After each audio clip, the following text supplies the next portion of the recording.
Welcome, everybody. Welcome back to Planet Sports. So, today we are going to react to the press conference. It is the press conference for Manchester United versus Rangers FG. It's in the Europa League, so we are going to be having a lot of topics to talk about today. One thing that we have to understand is Manchester United in a really tough scenario. This is a tough time for every single person in the club. And so we are going to be talking to Ruben Amorim and trying to understand what Ruben Amorim has to say in terms of the transfer window, in terms of the likes of Marcus Rashford, Garnacho, um, and most especially the game on Thursday against Rangers. So, without further ado, we are going to just start um, the conversation about the what do you call it, the reaction, and then we would go from there. So I'm just gonna go into the reaction scene right now. We'll get it started. Bear in mind, like I said, we are still getting used to this system, and so you guys bear with us. All right. Welcome, everybody, to our press conference for our UEFA Europa League game against Rangers tomorrow with Ruben Amorim. One thing I have to say though is Harry Maguire is definitely, because usually the people that actually come to do the press conference are usually going to start. That's usually kind of the play and how people kind of know who's already starting. So, one thing I have to give Harry Maguire credit for is that Harry has absolutely regained his status as one of the top defenders here in Manchester United. He has regained the status. Now, you can say it is because of the system. Yes, I agree. The system absolutely highlights his strengths and kind of hides his weaknesses. And that is why we bought him from Leicester City. Leicester City always played a back three when he was there because of these particular reasons. And it was one of the biggest mistakes, because you get a player from the place they are from, or when you get them from where you like them, and then you change the system that they are actually playing in instead of actually scouting players that play your system. And so, with Harry Maguire and Ruben Amorim coming in, Harry Maguire has absolutely hit the jackpot. So let's go back to it and get into what they're saying. Maguire, please indicate who your question is for. Let's get going with Scott. Um, Ruben, if I can start with you, obviously you had some strong. Manager is beautiful. Pause. I just got to say that. He got full set of hair and is not gray yet. Now, in the future, it might change. United definitely be stressing people like that. Words after the Brighton game. I know that. What response have you seen from your players after what you said? First of all, I want to talk about that. I was talking more for myself than from my players because I was talking that, and you have to find out a coach that starts a job and lose 8 games, I think 7 games in the first 10. So it's more for me. I was talking more about me than the players. I also talk in the same response about the. Anyone with $10,000 or more Ah, in credit come card debt on. or personal loans may qualify for Come help from the on. National Debt Relief. Minimum payments could literally. I was not helping my players.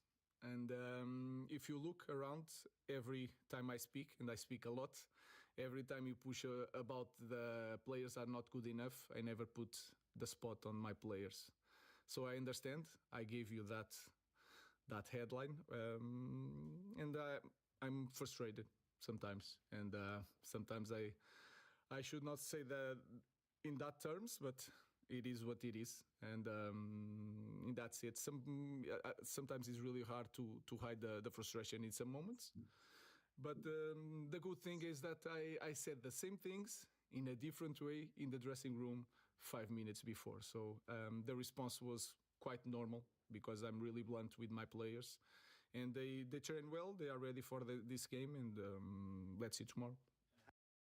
So one thing I definitely got to say, um, comments that he was talking about was he says this team might be the worst Manchester United history, and a lot of people found that, like for instance, Jamie Carragher was like, "Do not throw gasoline in flames." But the thing about this situation that I am absolutely saying is, based on the way this team is fighting and the recent history of Manchester United, the collective of this team and these players might be the worst in terms of a long time. Now, it might be that we have gotten to the bottom and we are actually trying to bounce back, but technically, it is still one of the worst that I have seen. There is nobody is playing in a world class level. At least there was a time where Bruno Fernandes was absolutely world class, and nobody could argue that. He would score, he would assist, he would impact the games. You know that it's coming from Bruno. But right now, it's honestly, we are struggling to find somebody that's actually capable of doing it. And that is the problem. That is truly the problem. Um, and that's why we absolutely have to kind of figure out what works and how well it's going to work in this situation. So let's keep on listening to what he says. But like I said, and you can see in the thumbnail, he is frustrated, and that is basically what he just keeps on reiterating in that answer. Harry, how does that land in the dressing room when you hear your manager describe the team as possibly the worst in the club's history? No, I think as players, obviously after the game, we was really frustrated, disappointed, coming off the back of a good away performance and then beating Southampton. Going into the game, we was confident and we felt like we had the belief that we can go and beat Brighton, and ultimately we didn't perform well enough on the day. So we've got to look at ourselves. We've got to take responsibility on ourselves. And as an individual, that's what I do. I go home and think about how I can help this team improve and get back to where we want to get back to. And that's challenging a lot higher than we are in the league. So for me, it's about us players just taking responsibility on ourselves and improving individually, which will help the team improve. You know, one thing that I have to say about Harry Maguire. Now, this was the kind of things he would say when he was captain, right? Um, but he would always say we need to actually look at ourselves and get better into challenging for the title and do all that and do all that. I have to respect him for it. This man has stood through thick and thin when it comes to Manchester United as a whole. He has absolutely stood through thick and thin. And that is why I respect the fact that even though he has 1 year on his contract right now, he is still fighting.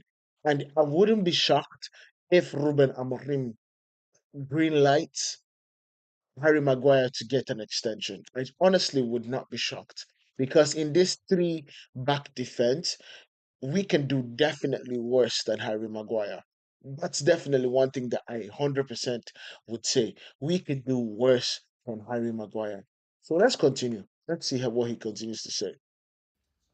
Harry, you played quite well recently. I know things haven't been going so well for the team, but the manager said last week you're a leader again. Do you feel as though it has benefited you not being the captain of the club? Because, as you said recently, your form over the past 18 months has been quite consistent. No, I That's a pretty good question because I actually believe taking of the captaincy absolutely gave him an opportunity to just focus on his game, which has that leadership role that he can. But now he's actually more experienced, and hopefully can actually handle the leadership role better. I wouldn't put it down to that, to be honest. Of Whether I'm course, he would captain say or that. not, I do see myself as a leader in this group of players. I'm experienced now. I've been at the club over 5 years, and I know that in times when you play for this club, that there's so many ups and downs, and every game that you lose, there's a lot of scrutiny on the players, and players get targeted. And I think that's part and parcel of playing for this club. You've got to accept and take the responsibility on. And I think, look, I look at previous players, and I spoke about this before. The likes of players like Wayne Rooney and David Beckham, they had large amount of scrutiny on them, and they was world class players. So No gonna lie, when Rooney said he wanted to leave United, it was crazy work. The amount of people that spoke of the newspapers and back, the amount of people that said things on Sky, so many criticisms that came through. And in fact, the manager himself was ready to actually just rip him up. But of course, we know how it worked. But David Beckham, we have never seen anything like what David Beckham realized and saw when he came back from England. The amount of hate that he got was just crazy work. It was crazy work. I am just glad that it did not affect him and he had really good players around him to actually say, yo, let's rub this off and actually keep going. But that is the spotlight that comes with Manchester United. if it can happen today. Oh, come on now. Good morning, Steve. Hey, we don't have It can happen premium here. to anybody, and it's part and parcel of playing for this club. And listen, playing for this club's a huge privilege and a huge honour, and I wouldn't change it for anything.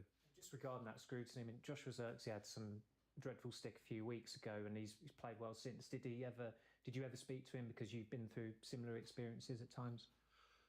No, I sent him a message privately after the game. But listen, Josh is a good player. You don't play for this club if you're not a good player. Big facts. You can say that again. He is a good player, and I would argue that because this is somebody that came from Bologna that was in the Serie A, team of the week, team of the year, young player of the year. He is not a slouch. He is not a slouch. He is starting. He's literally months into playing for Manchester United, and we need to give him more time to actually ingrace himself into the system. He's got to bring that belief out and that confidence out in himself. And I always say in football, there's always another game and there's always a next opportunity. And with Josh obviously coming on against Arsenal, he really changed the game for us. And then to score that winning penalty, probably give him a lot of confidence and belief that he belongs at this club. So the fans have been brilliant with him. We have amazing fans and they stick with us through thick and thin. And when times are tough, they really get behind you and support you. And I felt that, and Josh, I'm sure, would have been feeling that over the recent weeks. It's not really about individuals. It's more about as a team. We're disappointed as a team. We want to get higher in the Premier League and start challenging at the top end of it. And this season, ultimately, we haven't been good enough. Not gonna lie, a really good answer. That just sounds like a really good answer to me. It just makes sense. It honestly makes sense in my mind. I think Harry Maguire has literally spoken very well in this scenario. It has been a situation where he has said the truth. He hasn't thrown anyone under the bus. He actually speaks on the factual situations about what is happening and actually gets down into the nitty gritty of saying, yo, listen, it is not an individual problem. It is kind of a collective. And we can only get through this collectively. And to me, that makes sense. So let's keep on going to kind of hear what Harry Maguire got to say and kind of go through this um interview. All right. What's up, Harry? Up to me. Harry, can you explain? You say all the players are good players, and clearly they are the top end Premier League players in theory, but you're not, as a team at the moment, a top end Premier League team or playing anything like it. Can you explain why that happened? This is a really good question because it's a question that every fan has absolutely asked too. Every fan is asking this question too, in my opinion. Absolutely smart to ask. It is. Let's see what he says. If I could explain it, I think we'd change it straight away. Big facts. It is absolutely true. If we can put a finger on it, we would. We would now I know that, in my opinion, I have things and ways to change this, and it always starts with us actually getting the right style of players and getting the right people coming into the club. Now, Harry cannot say that because he's a player and he's currently in the club. However, as a fan looking from outside in, and being that somebody that has followed United for a long time and actually watched Ruben Amorim's team and try to study it, I know this type of profile that Ruben needs in his left wing back, his right wing back, his left centre back, his right centre back, and all those things are not yet in Manchester United.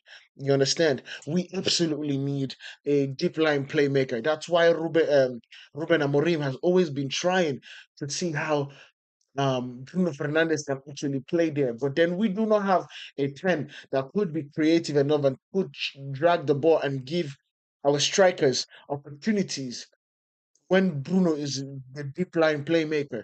So these are opportunities and these are things that Ruben Amorim is trying to figure out, and that is why Manchester United is where we are right now. Way, I think, like you said, we've got players who's played numerous games internationally, won lots of trophies in club football. But at the moment, we're not playing well enough as a team, and the league table shows that. So I can only keep going on about it. We've got to take responsibility on as players. We've got to stop looking for excuses and blaming things. And it's really What's the saying? You're as good as how you show in the league, or something like that. That's just basically how we have been playing so far. important that as an individual, you improve yourself, you come into training, you give absolute everything, and that's only what we can do. I'm not gonna lie. I think Harry Maguire here is giving kind of straight up answers, and I think it's quite clever what he's doing. Um, being honest about like these are the things that we absolutely have to do. We absolutely need to give ourselves a chance. And it starts in everyday training.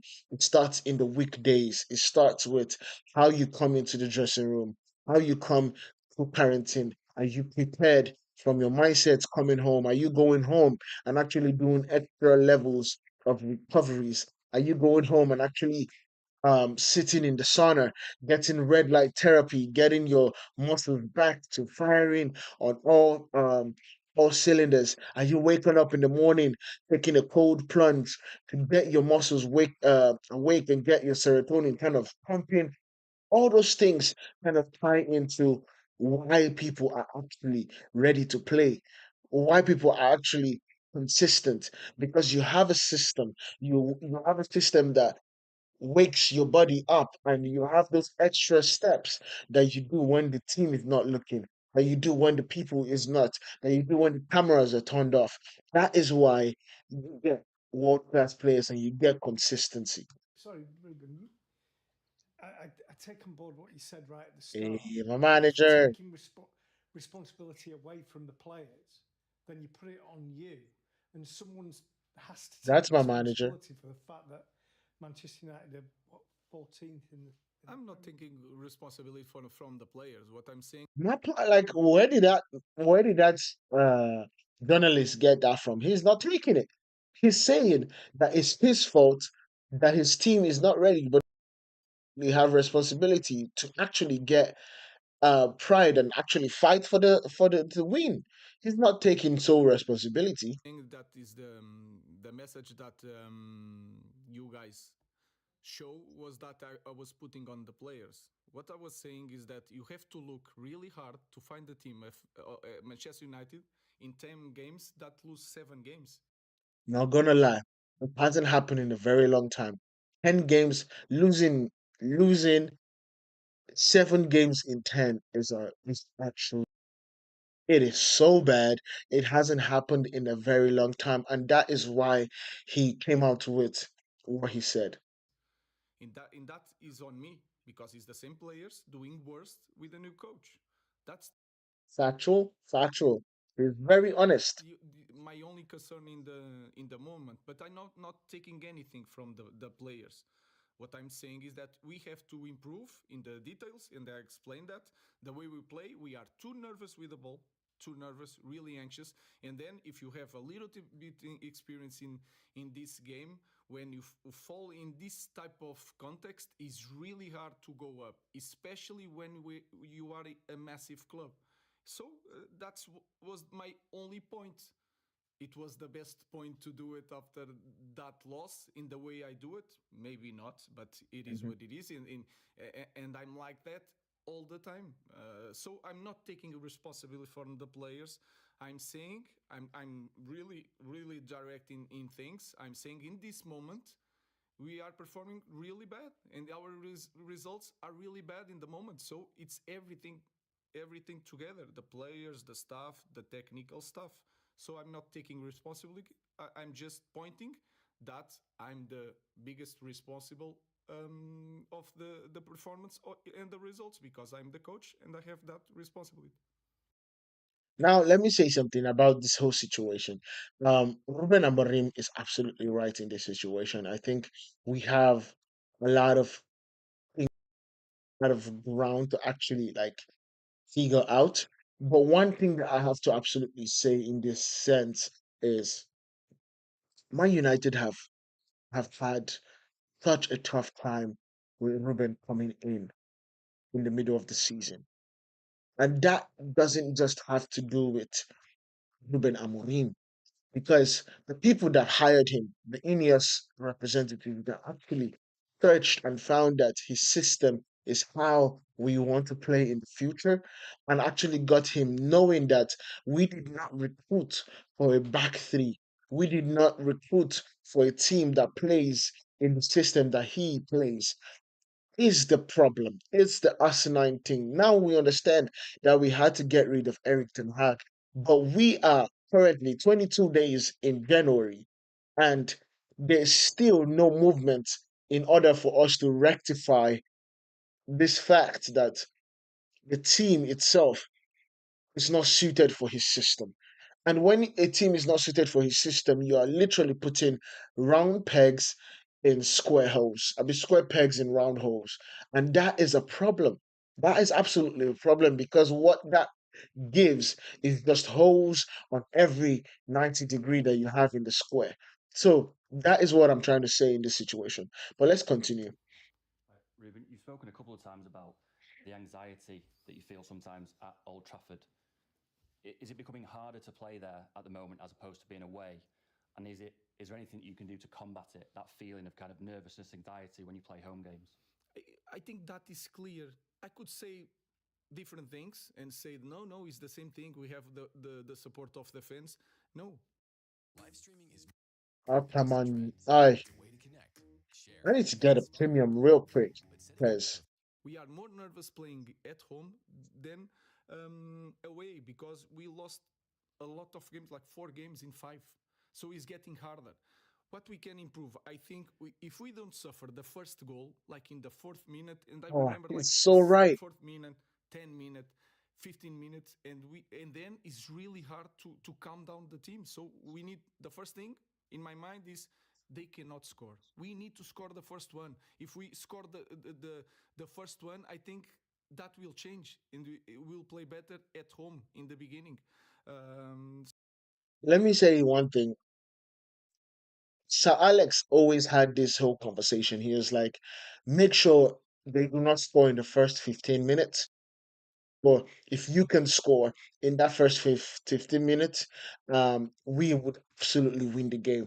It is the same thing that he says when we are coming out in the second half. Let's say we are losing 1-0 or 2-0. He would absolutely say, if you score in the first 15 minutes of the second half, you would absolutely win this game because the pendulum would absolutely swing towards um towards us actually winning the game, and the fear turned on the opposition that has 2 goals. And so when Manchester United allow a goal in the 4th minute like they did against Brighton, it becomes a problem.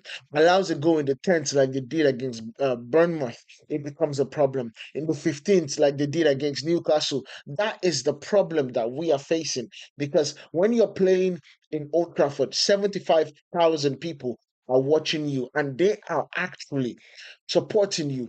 But that 75 eyes or 75,000 eyes that are solely focused on you also brings a pressure. And when you are losing 4 games in 5 at home, then that pressure starts to mount. People start to shrink. Butt starts to get tighter. Pause. And those are the reasons why you get nervous.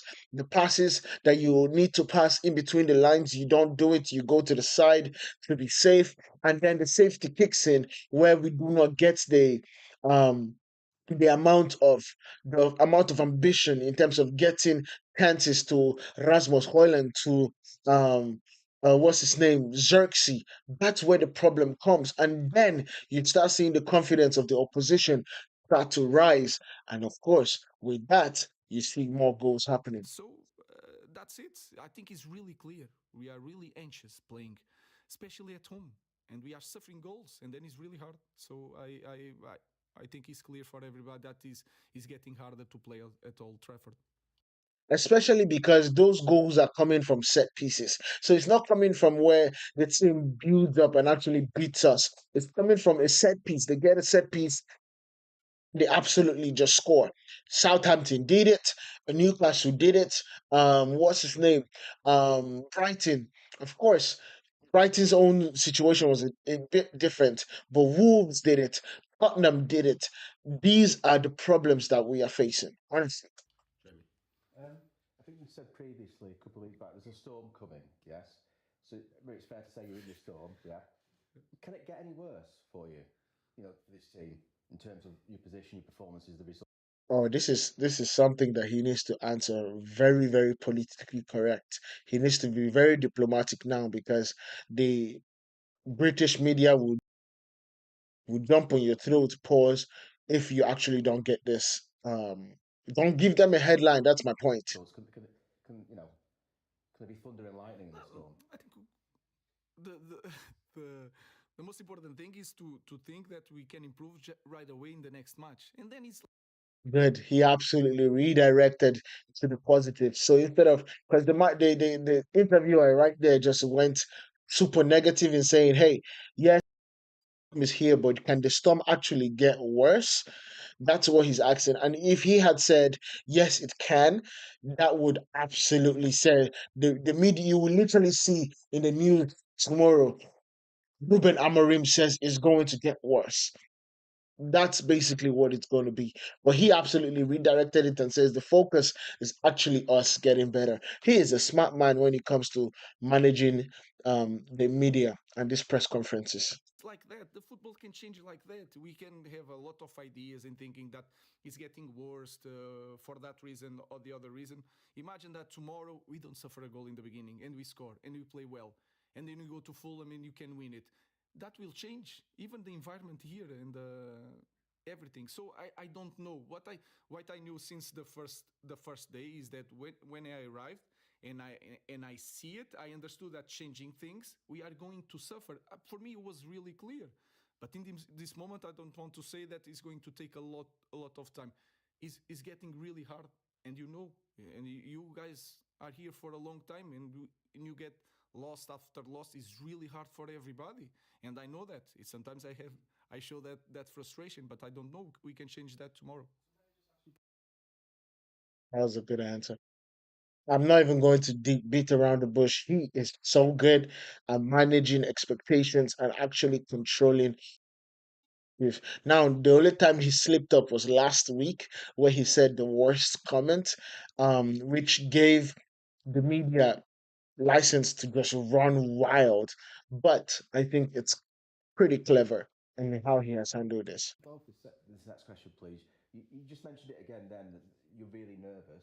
As a player, does that help you to hear your head coach say, you and other players are nervous?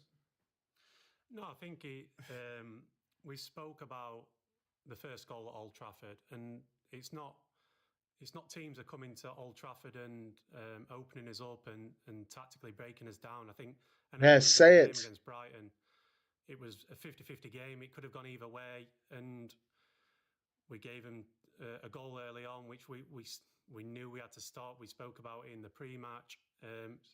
So we've got to stop giving away that first goal. That's the first and foremost thing. I think the first goal against Nottingham Forest, against Bournemouth was a set play. The first goal against Southampton was a set play. So these aren't things that what are tactically a problem. These are things like you've got to go into the game and be focused and mentally ready to go and win a football matches. And football matches are sometimes defined on small margins. And at the moment, we're not getting them small margins because we're not mentally focused enough to make sure that they go our way. So we know things can turn, and like the boss has said, tomorrow's an opportunity for our players to go out there, put on a performance and get the win, and then go into Sunday. But yeah, of course, we take each game as it comes, starting with tomorrow, and tomorrow's another opportunity for us to make sure that we move on from Brighton and put things right. I didn't say I was nervous. I said the team was nervous. I was frustrated. Frustrated is different from nervous. And You better tell him, coach. Tell him, coach. and if you say it's good for the players see the coach frustrated, maybe not. But I didn't say I was nervous. Saying your players are nervous. We are nervous. Yeah. As a team, because it's always we. Does that help the team or to sort of put that thought into their head? No. I'm saying the obviously. Uh, In the obvious. Come on, brother. They nervous. It's nerve. It's not. He is not nervous. He is angry. He is frustrated. The pitch with them, but he's also frustrated because what they train and what they basically talk about, because of the nerves, they are not doing it. They're resulting back to bad habits. That's the frustration. That's where the frustration comes in. Come on, he's stating the If you obvious. want, I can be delusional and say Delusional. different things. I see it as I saw it, and I said to the players, and I said to you, I think it's a good thing to be really honest with you. If you want me to say different things, you saw one thing, I saw one thing, and I tell you a different thing. I can start to do it. That is easier for me. But what I'm saying is that No, coach. We need you to be honest. We need don't mind them. Just be what you have been. Do not change because of these guys. I don't even. That's because I don't want to disrespect my elders, but be you, brother. and they know. And you can understand the game. If you are in the stadium, you can understand. So let's face it and work on it. But I'm not nervous. I'm frustrated. Laurie. You mentioned in the dressing room after the Brighton game saying these kind of things to the players directly. I'm right in saying that usually you don't say anything, you wait until the next morning. Why did you change your methods for that game? And Yeah, that was key because, like he said, he was frustrated. He usually doesn't come directly after the game to talk about players. He doesn't usually come directly after the game to talk to the players because of how emotional he is at that point. He's usually um he wants to collect himself like for 24 hours before he actually goes talks to the players. So it's a little bit different and it's tongue in cheek in this situation. He was angry. He went in there and he absolutely lost it based on the reports we heard. And I think that is good because sometimes you need to shock the players. You need to absolutely have them on their toes 24/7. And I think that is a smart thing in my opinion. But let's continue. do you sometimes feel that you need to, I don't know, you said you want to shock the club, shock the players. Was that a moment where you were doing that? No, was not. I didn't think. That's why I'm a young guy, and sometimes I make a mistake, and that's why I don't talk about after the game. This game, I needed to talk, He is so self-aware, it is ridiculous and it's refreshing. It is truly refreshing to see. and maybe it was a mistake, and then I get more nervous and go to the conference really nervous, and then you said things that you shouldn't say, and that's it. So By the way, when he's saying he's really nervous at that point, it's actually not him saying nervous. He's truly frustrated. Because what he spoke to the players, this is that's not his routine. He basically usually gives himself a bit of 24 hours to calm down and actually gather his thoughts and then tell the players actually a more accurate depiction of the game when he's calm and he's ready to actually talk. However, it was a little different, and that's why when he came into the press conference, he was even more frustrated because he poured out his frustration and actually got more frustrated talking to the players and actually going at the players. Then coming to the press conference, that's why we then got what we got in the press conference. So that is my interpretation, and I think it should be the interpretation of everybody. It is not nervous. It is frustrated. Sometimes you are a young guy and then do mistakes, and you improve. I don't promise you to that I will not do it again. I don't know, so I will try to improve. James. Ruben, you've been honest as always about the sort of financial realities that the club are going to face this year. There's a lot of talk of Napoli and Chelsea interest in Garnacho. Come on, dude. It's a press conference for the next game. It's a press conference. Why are we talking about transfers? I understand it should be asked, but let's do not even want to talk about this Garnacho whole situation anymore. If the club was to get to a point where it gets an offer that it deems acceptable for a player like that, how Nothing less than 80 million, by the way. important is it for you that you Auto insurance all seems the same Uh, until it's time to use it. With USAA, it's easy to file claims, schedule repair. you are then able to reinvest and use that money? Guys, I understand the question. Let's focus on the game. I don't want to talk about that, especially before a game. Our focus is that our players are here to play. We need to improve. We need to win games. To have that feeling of winning is really important for us. So let's focus on that. that this manager is a freaking beauty. He is a smart man. What? Let's take a last question from the Scottish press.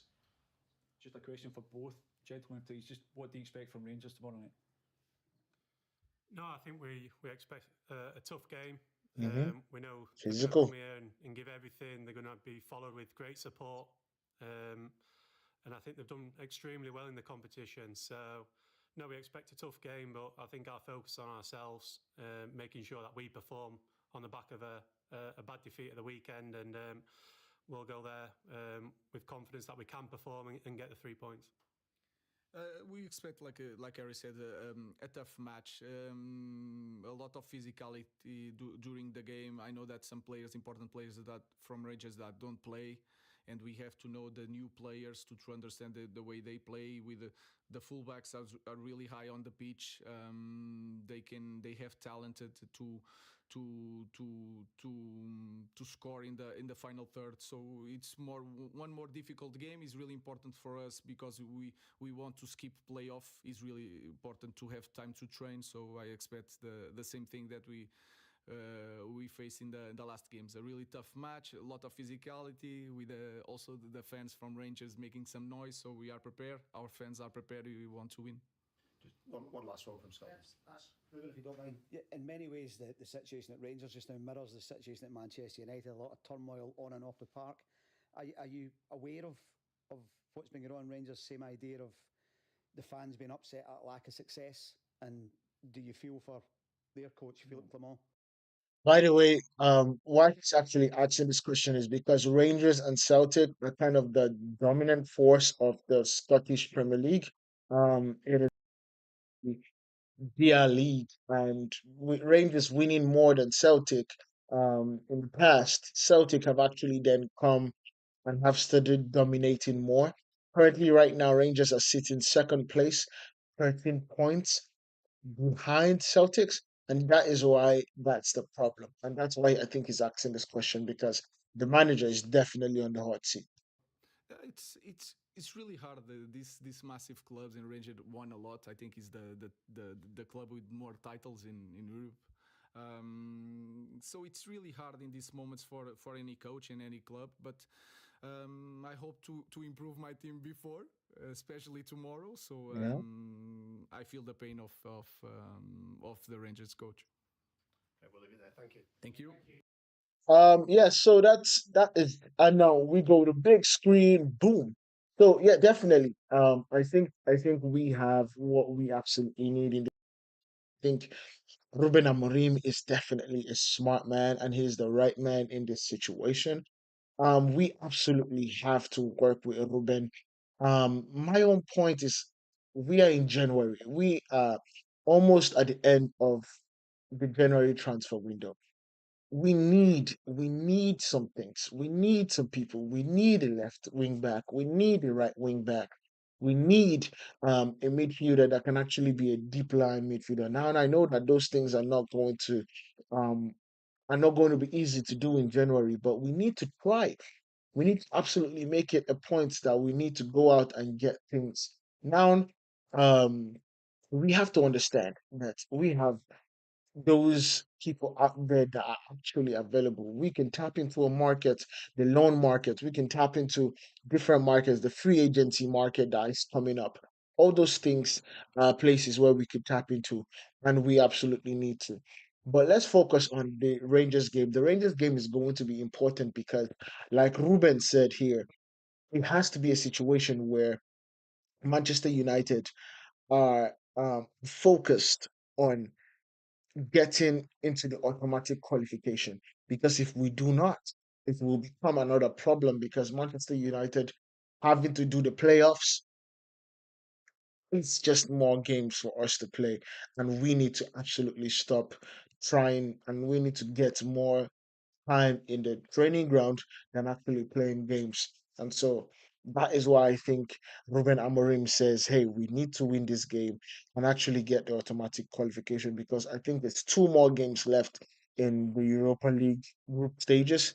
And if we win this, then we can go into the last game saying, okay, let's figure it out and actually get a draw or something of that nature.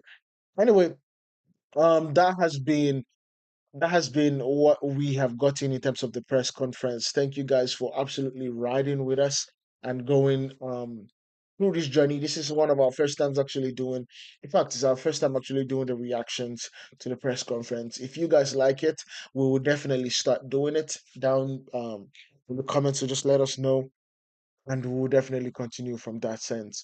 So it's been real. I will see you guys in the next one. Make sure you guys hit that like button, hit that subscribe button if you haven't, turn on your notifications, and comment down below what you think about the press conference and if you would like us to continue this reaction.